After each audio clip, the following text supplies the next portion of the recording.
Assalamualaikum warahmatullahi wabarakatuh. Para mahasiswa, bagaimana kabarnya? Semoga dalam keadaan baik dan sehat di tengah masih mewabahnya virus corona. Selalu jaga kesehatan dan kurangi aktivitas di luar, ikuti himbauan pemerintah. Semoga wabah ini segera berakhir dan kita bisa bertemu, bertatap muka secara reguler kembali. Pada kesempatan kali ini, kami akan menyampaikan materi tentang buku teks, lebih tepatnya penilaian buku teks pelajaran. Dalam hal ini, buku teks sejarah. Sesuai dengan nama mata kuliah ini, Kakubuteks. Ada dua unsur, kajian kurikulum dan kajian buku teks.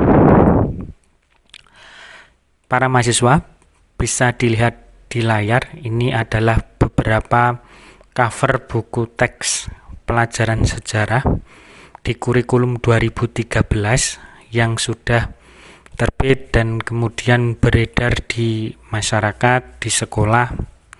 Sebagaimana kita ketahui bersama, di kurikulum 2013 untuk sejarah ini ada sejarah Indonesia atau sejarah wajib dan sejarah peminatan. Sejarah wajib bukunya disuplai atau dicetak oleh pemerintah sehingga kita dapat mengakses secara gratis, mendownload, mengunduh di buku sekolah elektronik Kemendikbud webnya.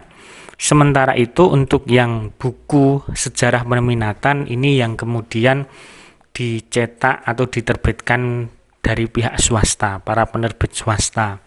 Ini saudara bisa dapatkan, bisa temukan, bisa cari di toko-toko buku.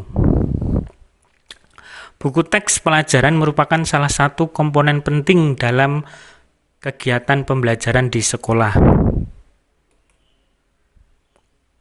Urgensi atau pentingnya buku teks pelajaran. Yang pertama, buku teks adalah buku pelajaran dalam bidang studi tertentu yang merupakan buku standar yang disusun oleh para pakar dalam bidang itu untuk maksud-maksud dan tujuan instruksional yang dilengkapi dengan sarana pengajaran yang serasi dan mudah dipahami oleh para pemakainya di sekolah-sekolah maupun perguruan tinggi, sehingga dapat menunjang sesuatu program pengajaran. Berikutnya, kedudukan buku teks menjadi semakin sentral dalam proses belajar mengajar karena guru merasa sulit dan berat untuk mengembangkan sendiri materi pelajaran yang diampuh, entah karena alasan waktu yang terbatas ataupun tekanan eksternal. Buku teks merupakan buku yang penting dan fungsional bagi siswa. Melalui buku teks ini, siswa dapat memperoleh informasi, pengetahuan selain dari seorang guru, sehingga lebih variatif informasi yang bisa diperoleh oleh para siswa. Buku teks memberikan uraian terperinci dan jelas mengenai mata pelajaran sesuai bidang studi.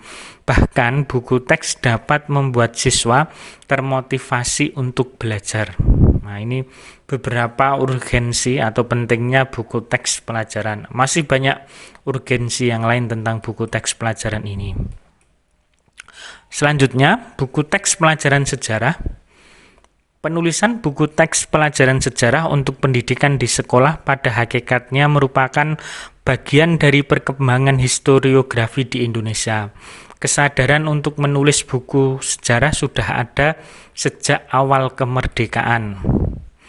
Pada masa pendudukan Jepang diadakan proyek penyusunan buku teks yang nasionalistis. Hasilnya 2 jilid buku teks sejarah Indonesia karya Sanusi Pane. Mohon maaf typo tulisan di layar, yang betul adalah Pane ya, bukan Ane. Buku itu disempurnakan pada awal kemerdekaan. Jadi sudah dirintis, mulai dibuat itu sejak pendudukan Jepang, tetapi kemudian disempurnakan pada awal kemerdekaan. Pada awal kemerdekaan, buku-buku teks yang diterbitkan oleh pemerintah maupun swasta masih bersifat Nederlandesentrisme. Namun dalam perkembangannya diusahakan untuk menyusun narasi yang Indonesia sentris, mengingat kebutuhan pendidikan Indonesia saat itu adalah pembentukan kepribadian bangsa. Dengan demikian, perkembangan penulisan buku teks tidak terlepas dari jiwa zaman yang menandainya. Ya, pada waktu itu awal kemerdekaan kan untuk memupuk nasionalisme, sehingga buku teksnya kemudian dari Nederlandosentris menjadi narasi yang ada Indonesia sentris, sehingga bisa memupuk rasa cinta tanah air, nasionalisme, jiwa patriotik. Apalagi fase-fase awal kemerdekaan, bangsa Indonesia masih berusaha mempertahankan kemerdekaan. Selanjutnya, buku teks pelajaran sejarah.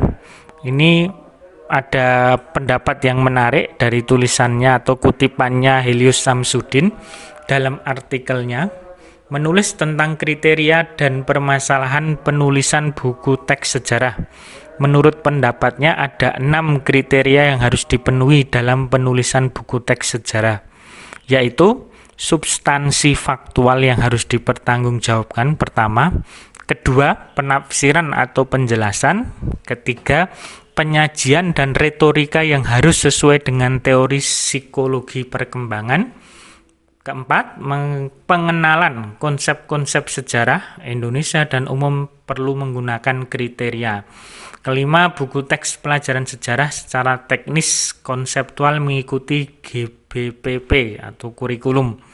Keenam, kelengkapan ilustrasi, gambar, foto, peta-peta sejarah dalam setting dan layout yang informatif dan naratif. Ini pendapat yang menarik tentang kriteria penulisan buku teks sejarah yang baik. Para mahasiswa, buku teks sejarah ini saudara nanti harapannya bisa melakukan penilaian atau mereviewnya. Itu dimulai dari saudara memilih buku apa, buku terbitan siapa, penulisnya siapa, itu untuk kemudian saudara pilih untuk saudara review. Sebaiknya buku teks peminatan, karena kemudian buku peminatan itu kan diserahkan ke swasta, sehingga masing-masing penerbit biasanya mempunyai karakteristik atau kemudian kekhasan masing-masing. Beda yang buku teks sejarah Indonesia atau sejarah wajib, karena itu dikelola atau dimanage oleh pemerintah, sehingga lumayan atau cukup terstandarisasi dalam proses seleksinya. Kami berharap rekan-rekan bisa mereview untuk yang buku sejarah peminatan. Penulisnya siapa, judul bukunya apa, penerbit, kota, tahun, kemudian harga berapa, kelompoknya kelompok peminatan berarti. Ya, untuk indikator atau instrumen penilaiannya ini ada beberapa aspek. Yang pertama itu adalah aspek materi atau poin A. Materi ini terkait aspeknya ada kesesuaian, ada kecukupan, ada ketepatan. Nah, nanti kemudian ada kriterianya apa, di layar rekan-rekan bisa melihat, bisa memahami, mempelajari, kemudian indikatornya apa. Terus saudara berikan penilaian. Nilai itu berarti dari skala 1 sampai 10. Saudara berikan nilai berapa? Misalkan untuk kriteria pertama, mendukung pencapaian kompetensi yang ditetapkan dalam kurikulum yang berlaku. Itu ada indikator pertama, materi sesuai dengan kompetensi yang ditetapkan dalam kurikulum. Nah, nilainya kira-kira berapa? Berarti saudara melihat kurikulum, kesesuaiannya dengan buku teks yang saudara review seperti apa. Setelah diberikan nilai, kemudian diberikan catatan. Mengapa diberikan nilai yang bagus, yang baik, atau kenapa tengah-tengah, atau bahkan kenapa rendah, itu ada catatannya, ada hasil dari review kita, dan seterusnya sampai ke bawah. Ini penilaian pertama atau aspek materi. Ini aspek materi itu aspek yang utama, yang kemudian yang kunci, core-nya, intinya. Jadi rekan-rekan harus benar-benar memahami, mempelajarinya dengan baik. Aspek yang kedua, aspek B, ini terkait dengan penyajian. Ini sub aspeknya ada kelengkapan sajian, sistematika sajian, kesesuaian sajian dengan tuntutan pembelajaran yang berpusat pada siswa, kemudian cara penyajian. Ada 4 sub aspek, kemudian ada kriteria dan ada indikator-indikatornya. Prinsipnya sama, jadi kemudian rekan-rekan silahkan melihat buku teksnya, kemudian dinilai. Itu ada indikator, bisa saudara lihat, menyajikan tujuan pembelajaran, misalkan di sub aspek pertama, itu di indikator pertama. Ini saudara lihat apakah sudah menyajikan tujuan pembelajaran. Kalau sudah, berarti berikan nilai yang bagus, yang baik. Kemudian kalau belum, silahkan saudara berikan nilai menurut saudara yang layak atau pantas. Selain nilai, tetap ada alasan atau ada catatannya apa, kenapa memberi nilai seperti itu. Silahkan bisa sambil dilihat, sambil dipahami. Silahkan kalau kurang jelas bisa nanti ditanyakan. Ini aspek B, aspek penyajian. Berikutnya aspek C, itu adalah penilaian aspek bahasa dan keterbacaan. Ini ada 2 sub aspek, kesesuaian bahasa yang digunakan dengan kaidah bahasa Indonesia. Yang kedua, keterbacaan. Kemudian ada kriteria, ada indikator. Sama prinsipnya, para mahasiswa silahkan memberikan nilai berapa terhadap buku yang saudara review dan kemudian catatan atau alasannya. Kenapa memberi nilai seperti itu?